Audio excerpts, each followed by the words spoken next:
Olá, seja muito bem-vindo à Teós, sua escola de teologia. Penúltima aula sobre Ordo Salutis, termo latino que faz referência à ordem ou ao processo da salvação.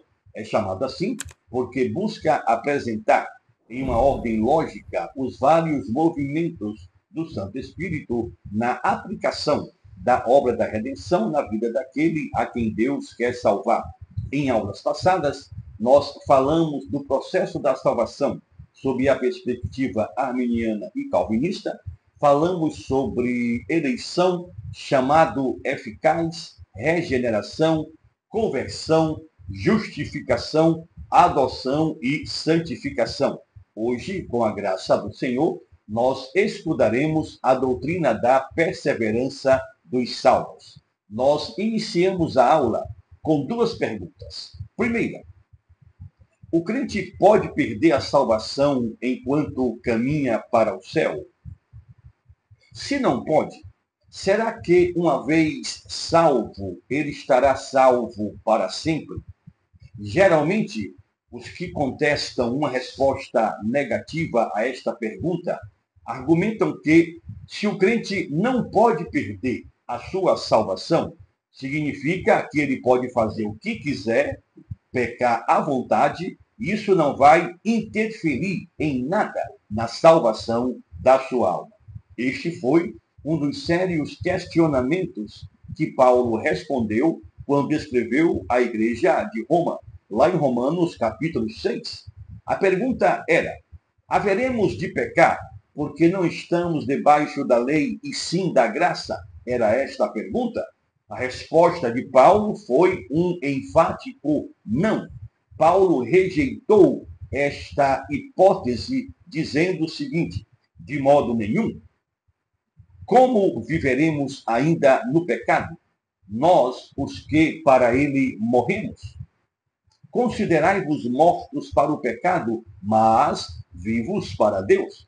Agora, porém, libertados do pecado, transformados em servos de Deus, tendes o vosso fruto para a santificação e, por fim, a vida eterna. Irmãos, a doutrina da perseverança dos santos nos dá garantia de uma viagem segura e uma chegada certa ao nosso destino final. Porém, longe de nos incentivar a uma irresponsabilidade, esta doutrina é um motivo a mais para que nós nos dediquemos à consagração e à fidelidade ao Senhor. Esta doutrina é um dos motivos para corrermos com dedicação, com perseverança, a carreira que uma vez foi proposta aos santos em meio a todas as dificuldades que porventura e certamente surgirão no nosso trajeto. Por causa desta sublime doutrina, nós podemos dizer com o apóstolo Paulo: porque sei em quem tenho crido e estou certo de que ele é poderoso para guardar o meu depósito até aquele dia. Esta doutrina tem o sentido de que aquele que Deus regenerou e de forma eficaz chamou para um estado de graça, não pode cair nem total, nem definitivamente, mas este certamente perseverará até o fim e será salvo por toda a eternidade para a glória e honra do Santo Deus.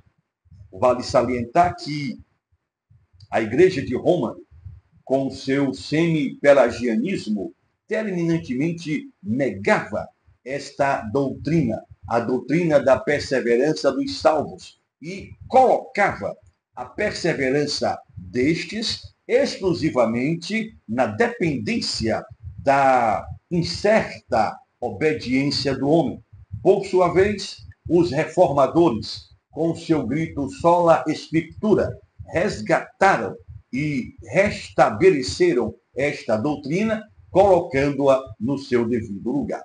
Os reformadores, fundamentados na Santa Escritura, afirmavam que o Senhor, em sua graça, não consente que os crentes redimidos regenerados cheguem ao ponto de perderem a graça da adoção ou de cometerem pecado para a morte. Tampouco permite que eles fiquem totalmente desamparados e se precipitem na destruição eterna. Posteriormente, os arminianos rejeitaram terminantemente este conceito, e aí eles proclamaram que a perseverança dos crentes depende exclusivamente da sua vontade de crer e das suas boas obras. Pessoalmente, isso é muito importante, querido. Armínio, ele evitou tratar este assunto. Ele evitou este extremo, mas os seus seguidores não hesitaram em manter esta posição tecnicamente chamada de sinergista, com todas as suas consequências. Os arminianos wesleyanos seguiram este mesmo caminho e assim também outras várias denominações. Nesta nossa penúltima aula, com a graça do Senhor, nós iremos tratar dessa bendita doutrina a partir de alguns pontos. Primeiro ponto, a perseverança e o seu significado. A doutrina da perseverança dos salvos ou dos santos compreende que todo o nosso progresso, toda a nossa perseverança no Evangelho vem de Deus. Se estamos de pé, se estamos caminhando rumo ao céu, esse sucesso deve-se ao Senhor, a sua bendita graça, a sua misericórdia, seu amor para conosco. Essa doutrina ensina que todos os que participam da graça e do poder da união com Cristo pela fé continuam nessa bendita união com os seus frutos, com os seus benefícios, até que ele venha.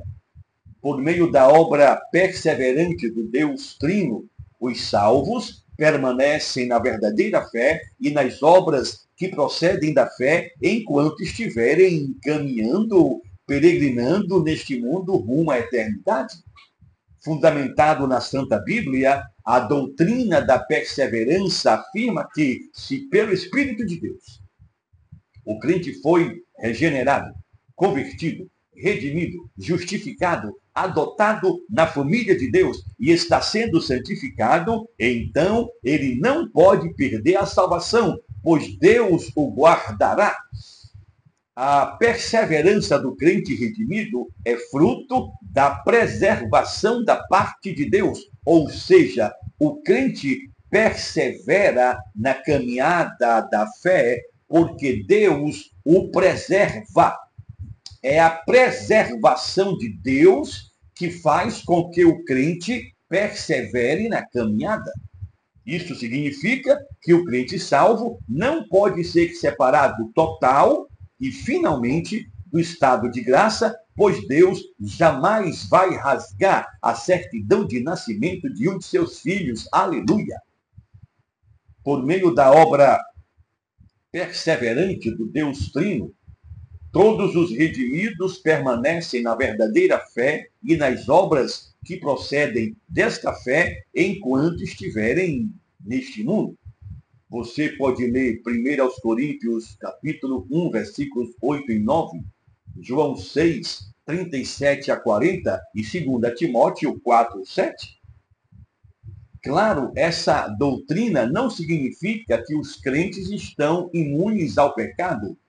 Não é isto que a doutrina afirma. A doutrina não diz que o crente não possa pecar, de modo que não tenha como falhar em exercitar a fé salvadora. Porém, o pecado não mais o dominará. O pecado não mais o fará sucumbir de uma vez por todas. Embora a fé dos salvos não desapareça, claro, existem ocasiões em que, infelizmente, essa fé não será ativa. A verdade é, sem o influxo contínuo de Cristo na alma do crente, ele não poderá prosseguir. Ele não terá como florescer. Existe a necessidade de um contínuo influxo de Cristo na alma do crente redimido. Somente Deus pode dar o crescimento, porque ele nunca abandona a obra de suas mãos. Quando falamos em perseverança dos santos ou dos salvos, nós queremos realmente afirmar que, havendo o Senhor Jesus Cristo trazido os eleitos à união vital consigo mesmo, ele vai prover graça continuamente à alma deste eleito. Jesus é a vida, ele é a força dos crentes regenerados. Eles permanecem de pé por causa da assistência do Senhor, por causa da ajuda, do auxílio do Santo Espírito. Além disso, havendo o Espírito Santo separado o coração deste eleito para ser a sua habitação, ele nunca os deixará. O Espírito Santo promove a santificação deste crente eleito, deste crente redimido, até que tenha preparado a alma deste crente para a entrada no céu. O Deus fiel que cumpre sua aliança mantém viva no coração dos eleitos a chama do amor santo, que ele mesmo acendeu apesar da instabilidade, da indolência e da desobediência destes crentes. Todavia, não podemos alimentar falsas formulações a respeito desta santa doutrina. A doutrina da perseverança dos salvos não significa que todo aquele que frequenta a igreja, fez a sua profissão de fé, é batizado, participa da Santa Ceia, perseverará até o fim. Não significa isso. Nem ainda que aquele que aos nossos olhos parece ser crente, de fato o é e perseverará. No Catecismo de Westminster, temos uma boa definição do que vem a ser essa doutrina da perseverança dos salvos ou dos santos e por que ela ocorre. Na pergunta 79, temos a seguinte questão: poderão os verdadeiros crentes cair do estado de graça em razão de suas imperfeições e das muitas tentações e pecados que os assaltam? A resposta é: os crentes verdadeiros, em razão do amor imutável de Deus e do seu decreto e pacto de lhes dar a perseverança, da união inseparável entre eles e Cristo, da contínua intercessão de Cristo por eles e do Espírito Santo e da semente de Deus habitando neles, jamais poderão total ou finalmente cair do estado de graça, mas são conservados pelo poder de Deus mediante a fé para a salvação.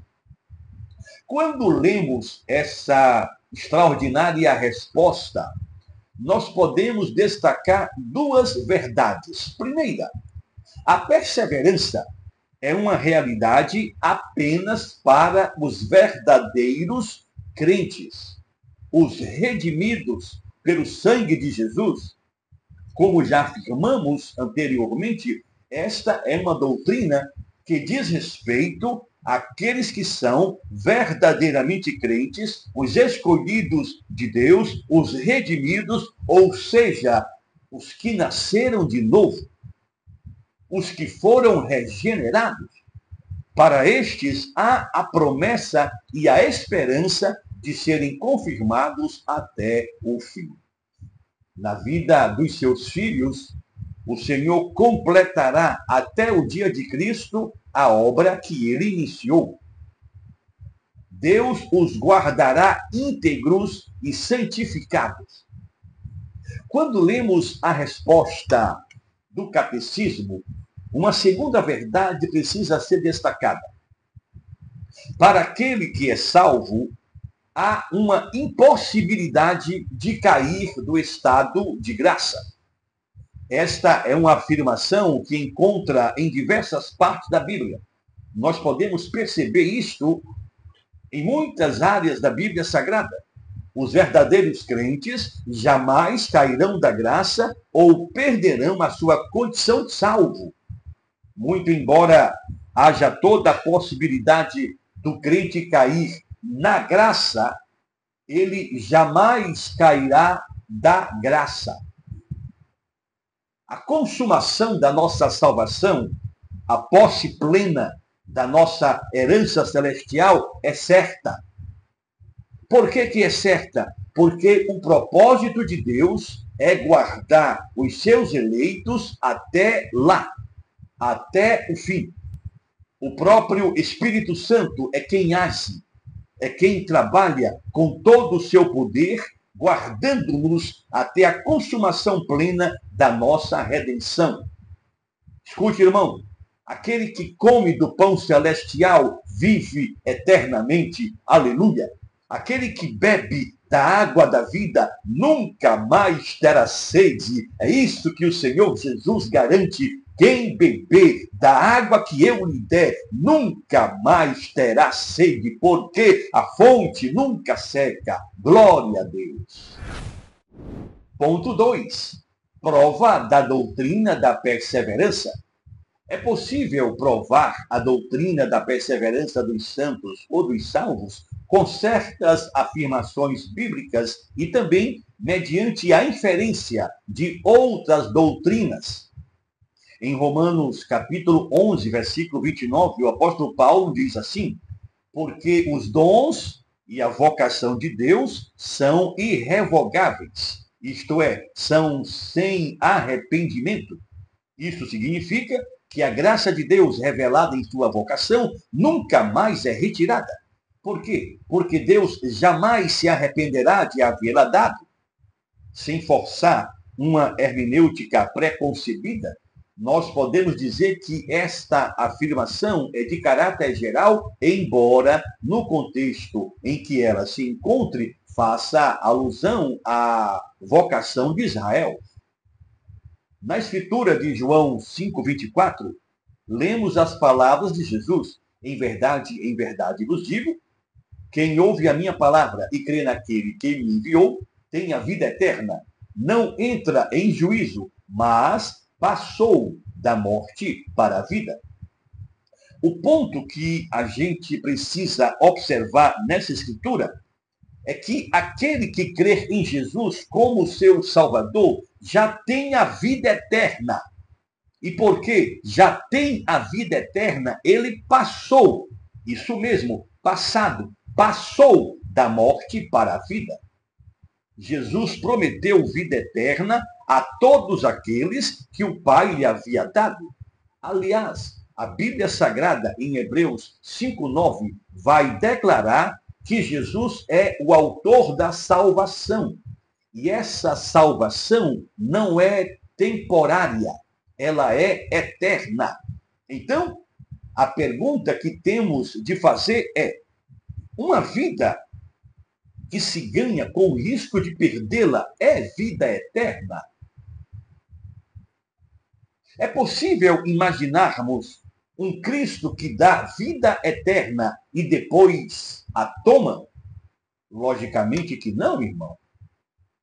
Outra referência que não pode ser omitida é 1 de Pedro, capítulo 1, versículos 3 a 5.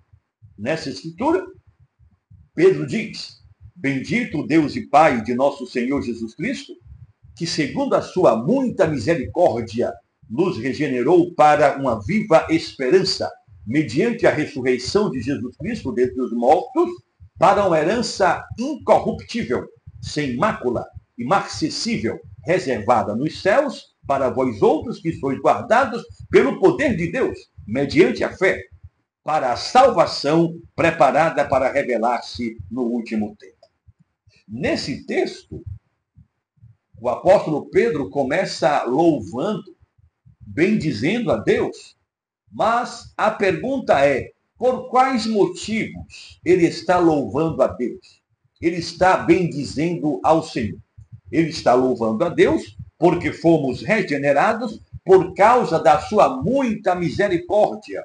Porém, ele não para por aqui. Ele continua revelando os propósitos para os quais nós fomos regenerados. Quais são, então, esses propósitos? Primeiro, versículo 3, para uma viva esperança. Esta esperança é a esperança da ressurreição final, garantida através da ressurreição de Jesus. Um outro propósito pelo qual fomos regenerados, versículo 4, para uma herança incorruptível. Essa herança incorruptível é a nossa habitação no novo céu, na nova terra, é a nossa pátria celestial. Um terceiro motivo, apontado por Pedro, para o qual nós fomos regenerados, é o versículo 5, para a salvação. Esta salvação é a redenção final, que será manifestada quando Cristo retornar em glória. Aleluia! Quando a gente observa os versículos 4 e 5 desta escritura, 1 Pedro capítulo 1, a gente consegue perceber que esses versículos claramente informam que os salvos têm uma herança. Em termos humanos, por mais garantia que nos deem, nós não temos total proteção dos nossos bens ou de uma possível herança. Se o nosso banco falir, por exemplo, por mais dinheiro que nós tenhamos nele, dificilmente vamos recuperar alguma coisa. No entanto, quando a herança é celestial, nós podemos ter a certeza que ninguém vai se apropriar dela. Ela está guardada, garantida por Deus. Aleluia!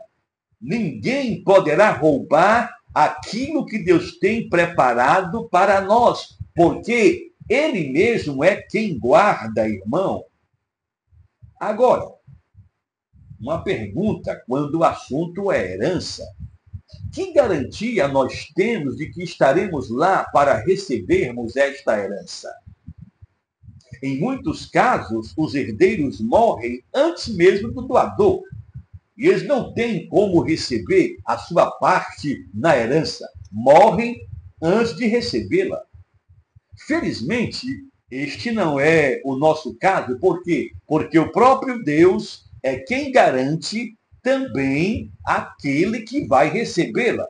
Deus é quem garante, Deus é quem nos guarda pelo seu poder para a herança que Ele mesmo já nos preparou. Deus guarda a herança e o herdeiro. Glória a Deus! Isso nos dá a garantia, irmão, de que estaremos lá para recebê-la. Logo, tanto a herança quanto os herdeiros estão guardados pelo poder de Deus. A Santa Bíblia nos dá a certeza de que seremos guardados pelo próprio Deus para aquilo que Ele tem preparado para nós. Aleluia! Na escritura de Filipenses 1:6, lemos que o apóstolo Paulo consola, ele fortalece os crentes da igreja de Filipos com as seguintes palavras: estou plenamente certo de que aquele que começou boa obra em vós há de completá-la até ao dia de Cristo Jesus. Em 2 aos Tessalonicenses, capítulo 3, versículo 3, temos a gloriosa declaração: o Senhor é fiel, Ele vos confirmará e guardará do maligno. Em 2 Timóteo 1:12, Paulo faz soar uma nota de regozijo, de júbilo, ao declarar: eu sei em quem tenho crido e estou certo de que Ele é poderoso para guardar o meu depósito até aquele dia. Nessa mesma epístola, 2 Timóteo, lá no capítulo 4, versículo 18, Paulo dá glória a Deus pelo fato de que o Senhor o livrará de toda obra maligna e o levará a salvo para o seu reino celestial. Aleluia! Além desses textos, também podemos comprovar a bendita doutrina da perseverança dos salvos ou dos santos por inferência de outras doutrinas.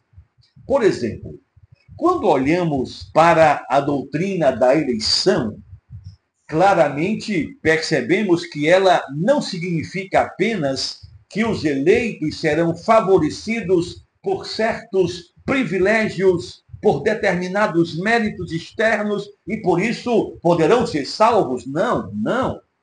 A doutrina da eleição também não significa que os eleitos serão salvos ao se esforçarem e cumprirem com todas as suas obrigações. Ela não afirma isso. Na nossa segunda aula sobre a Ordo Salutis, quando estudamos a doutrina da eleição, fomos informados que ela declara que aqueles que pertencem ao número dos eleitos, e a escritura de 2 Timóteo 2,19 afirma que Deus conhece os que lhe pertencem, esses serão finalmente salvos e não ficarão aquém da salvação perfeita. A escritura deixa muito claro que a eleição é para um propósito. A eleição tem uma finalidade. E o fim da eleição é a salvação. O propósito da eleição é a salvação. Não a salvação possível, mas a efetiva. Ao levar a eleição a efeito, Deus, em sua graça, reveste o crente da bendita influência do Espírito Santo, e essa influência os leva não somente a aceitar a Cristo, mas também a perseverar até o fim, até a salvação para a eternidade. Glória a Deus. Estudando a doutrina da aliança da redenção, nós também podemos, por inferência, provar, validar, autenticar a doutrina da perseverança dos salvos. Por quê? Porque estudando a doutrina da aliança da redenção, nós aprendemos que Deus Pai deu os eleitos a seu Filho como recompensa pela obediência e pelo sofrimento deste em sua paixão e morte. Esta recompensa foi estabelecida desde a eternidade. Desde a eternidade. E ela não foi submetida a condição alguma de fidelidade incerta do homem. Não. Essa herança que Deus concedeu ao Filho, e esta herança são os eleitos, são as ovelhas de Jesus, e esta herança não está condicionada a alguma incerta fidelidade por parte desses eleitos, não. Escute, irmão, Deus não age por sentimentos. Deus age por princípios. E esta é a razão pela qual ele não volta atrás em suas promessas. Portanto, é impossível que aqueles que são considerados unidos a Cristo como parte da sua recompensa possam separar-se dele e que aqueles que ingressaram na aliança estendida com a comunhão vital caiam e sejam eliminados dessa comunhão, dessa aliança. E aí, nada melhor para fundamentar isso do que a escritura de Romanos 8, 33, 34, 35, 38 e 39. Quem intentará acusação contra os eleitos de Deus? É Deus quem os justifica. Quem os condenará? Pois é Cristo quem morreu, ou antes quem ressuscitou dentre os mortos, e o qual está à direita de Deus, e o que também intercede por nós. Quem nos separará do amor de Cristo? A tribulação, ou a angústia, ou a perseguição, ou a fome, ou a nudez, ou o perigo, ou a espada? Porque estou certo de que nem a morte, nem a vida, nem os anjos, nem os principados, nem as potestades, nem o presente, nem o porvir, nem a altura, nem a profundidade, nem qualquer outra criatura nos poderá separar do amor de Deus que está em Cristo Jesus, nosso Senhor. Aleluia. Pela inferência da doutrina da eficácia dos méritos e da intercessão de Cristo, nós também podemos comprovar a doutrina da perseverança dos santos.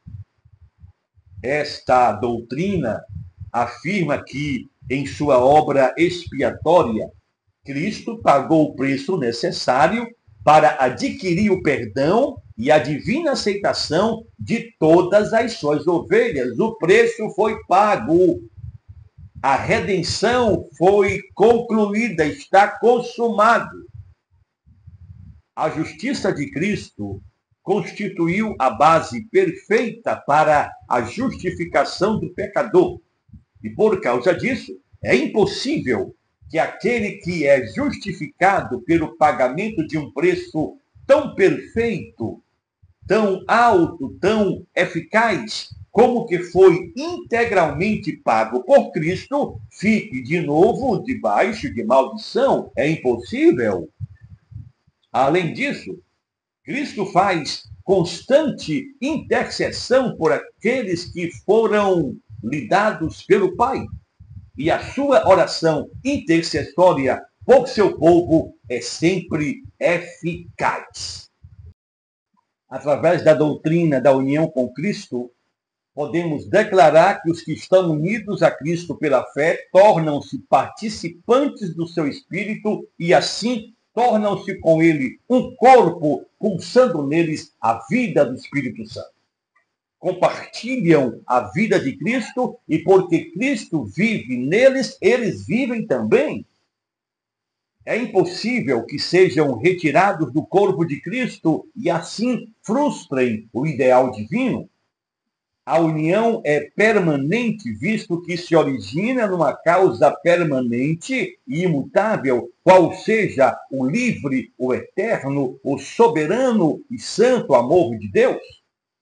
Isso é um glorioso milagre e, por esse motivo, supor que o Espírito Santo comece essa poderosa obra e em seguida abandone é uma inferior e indigna avaliação da soberania e da sabedoria do Espírito Santo e da sua obra no coração humano. Pensar que o Espírito Santo acenda a centelha vital do nascimento celestial, fazendo-a arder por um pouco e depois expirando na escuridão total, é diminuir a santa obra da redenção. Imaginar que o Espírito Santo comunique vida a uma alma morta através do novo nascimento e que esta vida seja apenas espasmos, dando aparência externa de vida à alma morta e depois morrendo, estaríamos afirmando que a vida concedida não é vida eterna. Ora, irmão, segundo a Santa Bíblia, já nesta vida, o crente redimido está de posse da salvação e da vida eterna. Leia João 3,36, João 5, 24, 6, 54. Então, se a Bíblia afirma assim, jamais poderíamos partir da suposição de que a vida eterna não será eterna.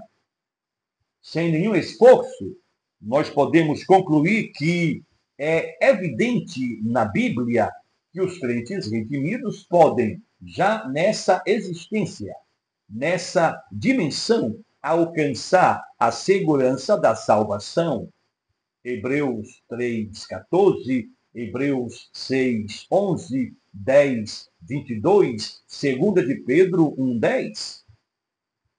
Estaria completamente fora de questão falar sobre a perseverança dos salvos ou dos santos, se fosse possível, aos crentes redimidos cair da graça a qualquer momento, pecar e definitivamente estarem fora do aprisco do Senhor seria desnecessário, não teria nenhuma razão falar sobre esta doutrina, mas essa segurança ela só pode ser desfrutada por aqueles que estão com a firme convicção de que Deus aperfeiçoará a obra que começou, e essa convicção é produto de uma ação de Deus realizada no coração. Glória a Deus. Aleluia. Ponto 3. Preservação e perseverança, ou perseverança e preservação. Por causa do papel central de Deus na perseverança, alguns teólogos preferem falar em preservação dos santos ao invés de perseverança dos santos. Esses dois conceitos, preservação e perseverança, estão intimamente ligados, porém não são sinônimos. A natureza imutável do propósito salvífico de Deus para com o seu povo, a sua mão preservadora, fundamentam a perseverança dos santos. Em outras palavras, Deus guarda os crentes na fé, preserva-os de desgarrarem-se e, por fim, os aperfeiçoa. Aquele que promete guardá-los cumprirá sua promessa. Quando os crentes pecam, Deus pode retirar-se deles temporariamente, todavia não os deserdará.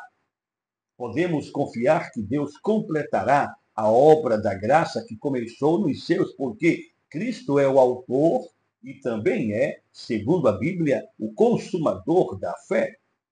Os crentes são preservados pelo poder e pela intercessão de Cristo, pelo ministério permanente do Espírito Santo, pela natureza imutável de Deus, pela graça eterna de Deus para com os seus eleitos, pelas promessas de Deus que diz que os preservará, pelo seu amor pactual e suas provisões para a perseverança. Como disse Spurgeon, se Deus acende a vela, ninguém pode apagá-la. Vale ressaltar que, se os crentes redimidos pudessem perder a sua salvação, a eleição do Pai seria ineficaz, a intercessão de Cristo seria irrelevante e a santificação do Espírito Santo impotente. Se os eleitos pudessem perder a sua salvação, então ela seria destrutível. Isso seria contrário ao que está escrito na Escritura de 1 de Pedro, capítulo 1, 3 a 5, quando afirma: Bendito seja o Deus e Pai de nosso Senhor Jesus Cristo, que segundo a sua grande misericórdia nos gerou de novo para uma viva esperança, pela ressurreição de Jesus Cristo dentre os mortos, para uma herança incorruptível, incontaminável e que não se pode murchar, guardada nos céus para vós, que mediante a fé estáis guardados no poder de Deus para a salvação, já prestes para se revelar no último tempo. A perseverança dos santos, irmãos, é parte da cadeia indestrutível da salvação outorgada aos eleitos. A eleição exige a chamada eficaz de Deus. E essa chamada eficaz, por sua vez, impele a preservação da parte de Deus e a perseverança do crente. No entanto, algo que merece atenção é que, enquanto a preservação é uma obra exclusiva da parte de Deus, a perseverança é uma obra tanto do crente como também de Deus. Assegurados da vitória em Cristo que os guarda, os santos, através da prática dos meios de graça, permanecem no favor divino por perseverarem. Deste lado da vida, a perseverança é uma atividade vitalícia do crente. Isso inclui confessar a Cristo como seu Salvador, produzir os frutos da graça e permanecer perseverando até o fim. Por causa da preservação divina, os verdadeiros crentes perseveram em união com Cristo e nas coisas pertencentes à salvação. Vale salientar que Deus não lida com os crentes como se eles fossem autômatos irresponsáveis. Não. Deus lida com os crentes como de fato eles são agentes morais, pois os crentes perseveram ativamente na luta contra o pecado, visando crescer cada vez mais em santificação. A perseverança não é uma obediência mecânica, por isso, o uso dos santos exercícios de piedade é crucial. O uso é indispensável. O uso dos meios de graça, como ler, ouvir, meditar nas Escrituras, orar a respeito de seus assuntos, praticá-los, tudo isso é extremamente necessário para fugirmos do pecado e crescermos em santidade. Examinar a nós mesmos e participar diligentemente das ordenanças, batismo, santa ceia, são também essenciais. Por causa da preservação de Deus, os crentes redimidos perseveram por se envolverem sinceramente na batalha espiritual e se guardarem do pecado, lembrando que a Igreja de Cristo só é gloriosa quando batizada em santidade. Por causa dessa preservação divina, os crentes perseveram em praticar a lei de Deus e guardarem-se no amor dele. Os crentes perseveram em manter uma boa consciência diante de Deus e dos homens, e isso por causa da preservação divina. Por causa dessa preservação, os crentes perseveram em correr com paciência a carreira que lhes está proposta, olhando para Jesus, o iniciador e o aperfeiçoador da fé. Perseveram ainda em vigiar e orar, para que não entrem em tentação, e nessa prática eles confirmam a sua vocação e a sua eleição, porque não há eleição se não há santificação. Então, em resumo, a perseverança dos salvos nos lembra muito forçosamente de que somente aqueles que perseveram até o fim é que são verdadeiramente santos. Portanto, a preservação divina e a perseverança do crente são complementares. Os crentes perseveram somente por causa da atividade preservadora de Deus. Sem a preservação de Deus, não existe perseverança. A preservação de Deus é que opera no crente, tanto o querer como também o realizar.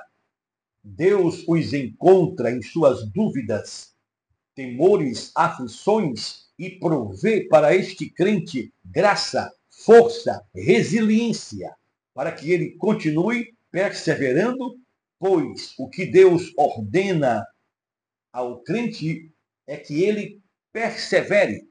E por causa dessa ordem que Deus dá ao crente para perseverar, Deus dá a este crente capacidade para isto fazer. Glória a Deus.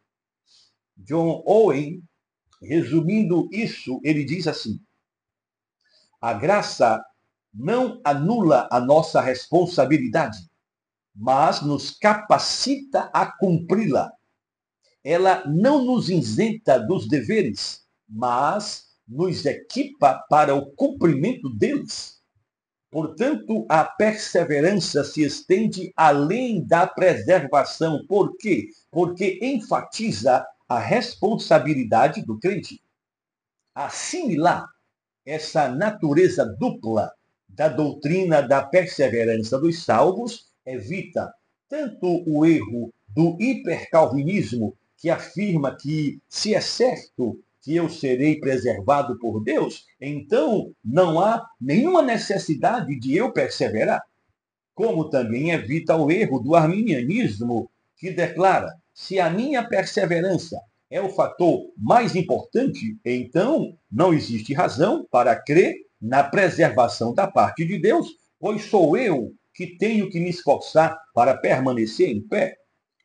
Mais uma vez, afirmamos que, enquanto a preservação é uma obra exclusiva de Deus, a perseverança é uma obra tanto do crente como de Deus.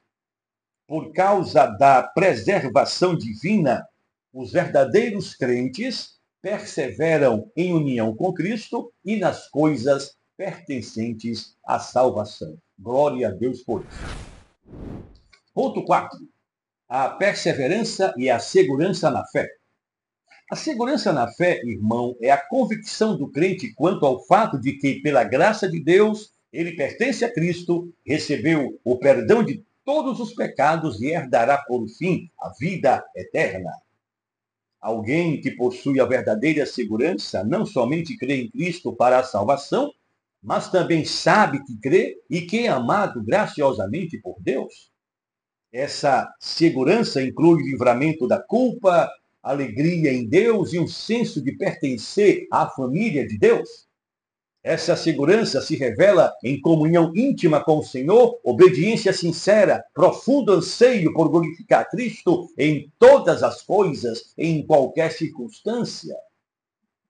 Crentes que possuem a segurança da fé enxergam o céu como o seu lar e anseiam pela volta de Cristo e a sua trasladação à glória. Como disse o puritano Thomas Goodwin, a segurança faz o coração ser mais grato, produzir mais frutos e obedecer mais alegremente. A segurança aperfeiçoa o amor, abre e dá vazão a uma nova torrente de sentimentos piedosos. Acrescenta novos motivos, dilata e estimula o espírito em oração, conduz todas as graças a um novo e mais elevado fluxo, causando um transbordamento de todas elas. Aleluia. A Confissão de Fé de Westminster afirma a relação íntima entre a perseverança e a segurança. E essa ordem, perseverança e segurança, significam basicamente três coisas. Primeira, a perseverança abre o caminho para a segurança. Arraigados na graça de Deus, a perseverança objetiva torna possível a segurança. E essa segurança, ela está abrigada na consciência do crente.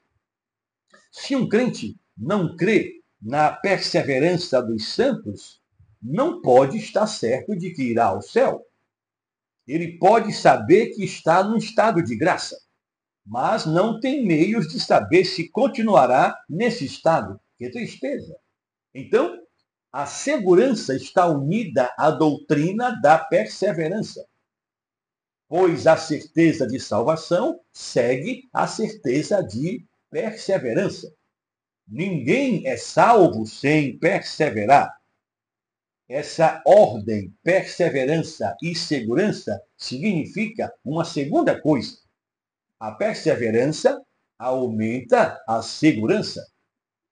Aqueles que persistem em obras que resultam da fé atingirão níveis elevadíssimos de segurança.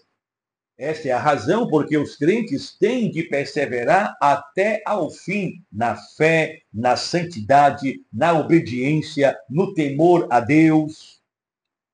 Negar a necessidade de perseverança significa negar o abundante ensino bíblico, em contrário. Essa negação enfraquece a determinação do crente para correr com paciência a carreira cristã.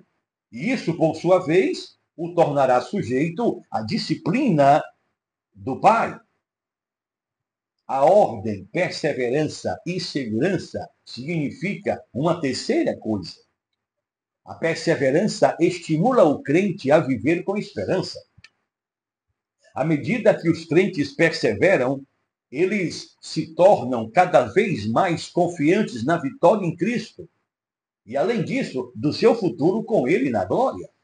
Então, a perseverança dos santos está inseparavelmente unida à segurança da fé, pela qual o crente encara o futuro com confiança.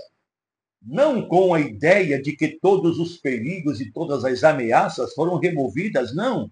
encara o futuro com a certeza de que serão realmente vencidos essas circunstâncias adversas.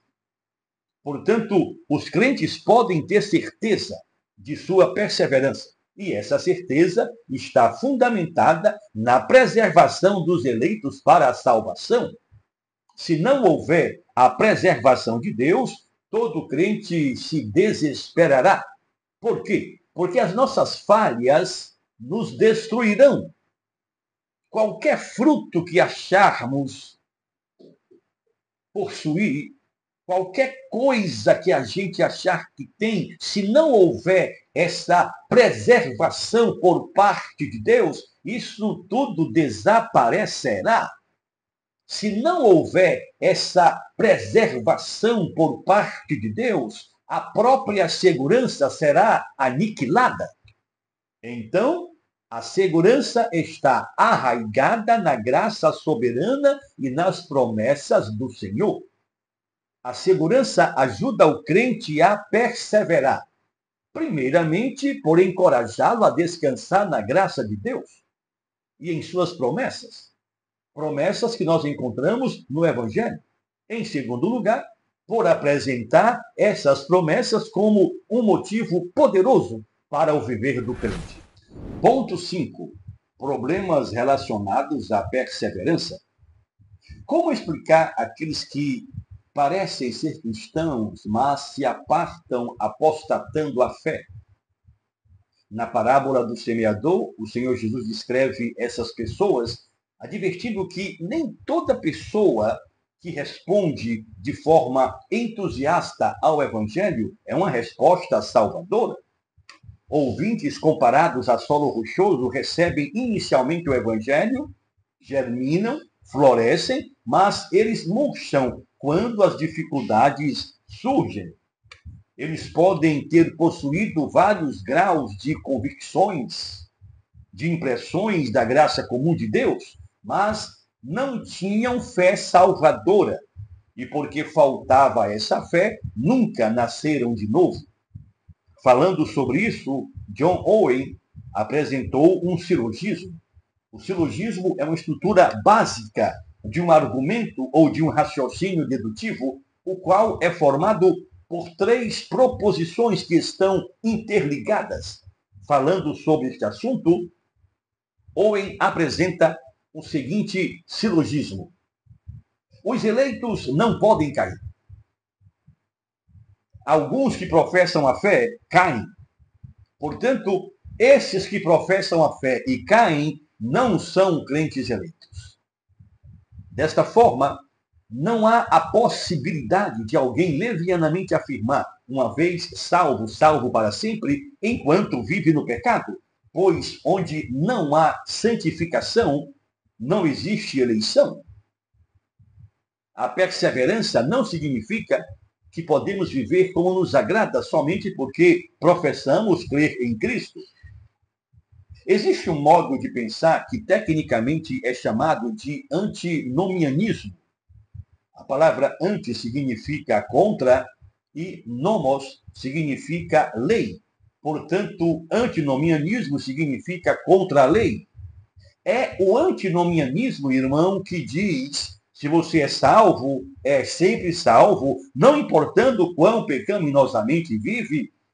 Ora, fundamentado na Santa Bíblia, nós podemos afirmar que é completamente errôneo asseverar que um crente está seguro, independentemente da sua vida de pecado e infidelidade. Então, sempre que falamos sobre a perseverança dos salvos, é importante lembrar que a segurança dos crentes está, em última análise, na preservação de Deus. O crente não é inerentemente indestrutível, mas, visto que Deus começou uma boa obra nele, Deus continuará a prover o seu Santo Espírito para a preservação desse crente até que termine a sua redenção.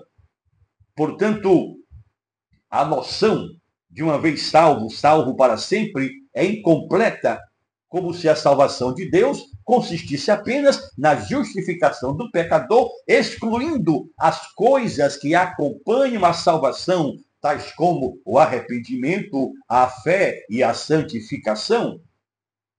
Os defensores do ponto de vista uma vez salvo, salvo para sempre, negam que um importante aspecto da segurança de salvação é a capacidade de dizer, sim, eu pertenço a Cristo. Pertenço porque vejo em mim mesmo mudanças que somente Ele poderia realizar. Mudanças que somente o seu amor bendito, a sua graça espontânea o impeliu a fazer. Então, a segurança da salvação nunca pode ser separada da capacidade de fazer essa afirmação. Em última análise, esse ponto de vista, uma vez salvo, salvo para sempre, ensina que a fé pode existir em um vácuo e que o crente não precisa da lei de Deus como regra de vida. Ora, esse perigoso pensamento é a essência daquilo que se chama de antinomianismo. O antinomianismo doutrinário é totalmente antibíblico, mas o antinomianismo prático, ou o viver sem lei, enquanto se reivindica a graça, é ainda pior, irmão. Leia Romanos 6, 1 e 2 e você entenderá o que estamos afirmando. Os antinomianos práticos podem até professar que creem, mas os seus maus frutos desaprovam a sua confissão. A confissão pode até parecer bonita, pode até parecer coerente, mas o estilo de vida anula a confissão, porque há um abismo entre a ortodoxia e a ortopraxia. Foi Jesus quem disse, pelos seus frutos os conhecereis. Então, a perseverança dos santos não significa que todo aquele que levanta a mão e vai à frente como sinal de que recebeu Cristo está eternamente seguro. Por quê? Porque, lamentavelmente, a igreja visível possui bodes, possui joios, virgens loucas, que apesar de aparentemente manifestarem sinais externos, não possuem as marcas internas de verdadeiros crentes, crentes redimidos. Quais são, então, algumas dessas marcas internas? Receber a Cristo pela fé como Senhor e Salvador, evitar o pecado, seguir a justiça, amar a Deus acima de todas as coisas e ao próximo, não se desviar nem para a direita nem para a esquerda, crucificar a sua carne, isto é, suas vontades, seus desejos, lutar de forma assídua contra as suas fraquezas, o pecado que tenazmente lhe assedia, refugiar-se continuamente na paixão e na obediência de Cristo, crescer sempre em santidade, amar e diligentemente se esforçar para manter a comunhão com os santos. Todos sabem que a igreja visível também possui pessoas como Demas, que parecem ser fiéis, parecem ser comprometidas, parecem ser cristãos, mas cujo afastamento da verdade, da igreja, da comunhão com os santos, revela que nunca estiveram em união salvadora com Jesus. Como já afirmamos, claro que o verdadeiro crente peca. Todavia, por causa da preservação de Deus, ele não pode, nem completa, nem finalmente cair no estado de graça. Spurgeon disse o seguinte: o fato de que Deus guardará os seus filhos é uma verdade gloriosa, mas é uma mentira abominável a afirmação de que o pecado não lhes causará mal algum. Apesar de nossa falha inevitável de ficarmos aquém dos padrões de Deus, apesar da nossa contínua necessidade de corrermos ao Calvário para obtermos perdão, a maneira como nós vivemos é importantíssima. Escute, irmão, nada escurecerá a sua alma mais do que o viver insípido, o viver moroso e negligente. Dúvidas e temores desencadeiam um forte desejo por segurança, por renovação. No crente verdadeiro, dúvidas e temores reiteradamente insistem para que haja autoexame, arrependimento e atos de fé que motivam a correr novamente a carreira que nos foi proposta. Aqueles que desejam segurança enquanto estão se afastando do Senhor são iguais a corredores que param de correr no meio do percurso e ainda perguntam ao juiz: eu vou receber o meu prêmio? Parou de correr. Desistiu da competição. Escute, irmão, nossa segurança na fé, ela é fortalecida à medida que nós continuamos e prosseguimos a correr a carreira, perseverando até o fim para recebermos o prêmio. À medida que a gente vai correndo, à medida que a gente vai perseverando, a nossa segurança vai sendo fortalecida.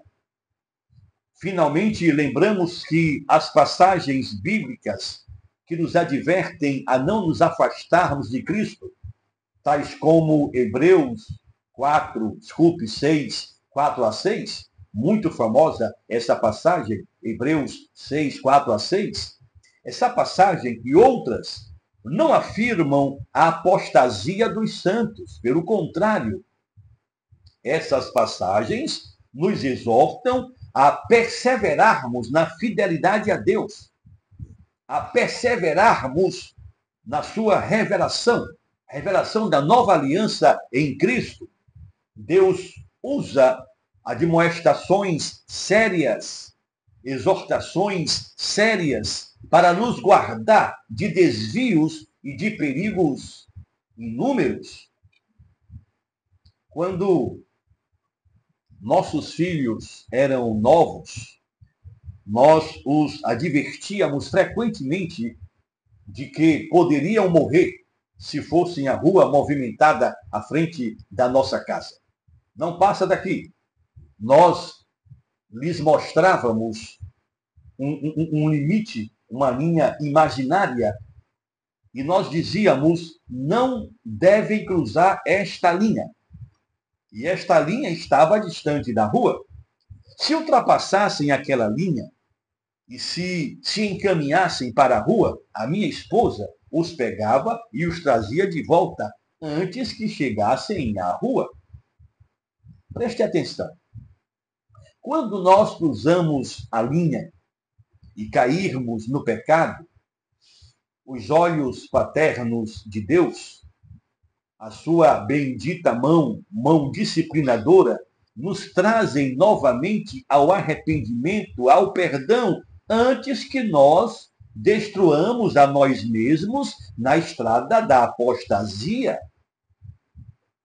Em resumo, a doutrina da perseverança dos santos afirma que uma alma regenerada, ela certamente perseverará nas muitas provações da vida e continuará a crer e a se arrepender. Certamente ela escorregará e cairá. Certamente poderá desenvolver hábitos maus.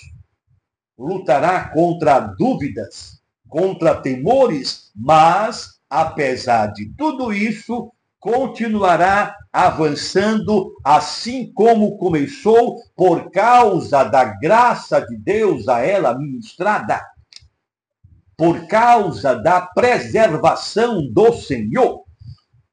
Todos os crentes tropeçam e caem, mas nenhum crente verdadeiro permanece no pecado.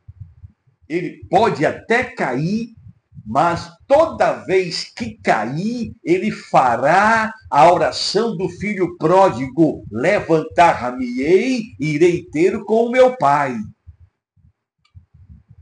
Assim como Deus deu a este crente regenerado fé e arrependimento na conversão inicial, assim também Deus continuará dando a esse crente eleito, fiel, esta fé, este arrependimento em todo o percurso na caminhada para o céu.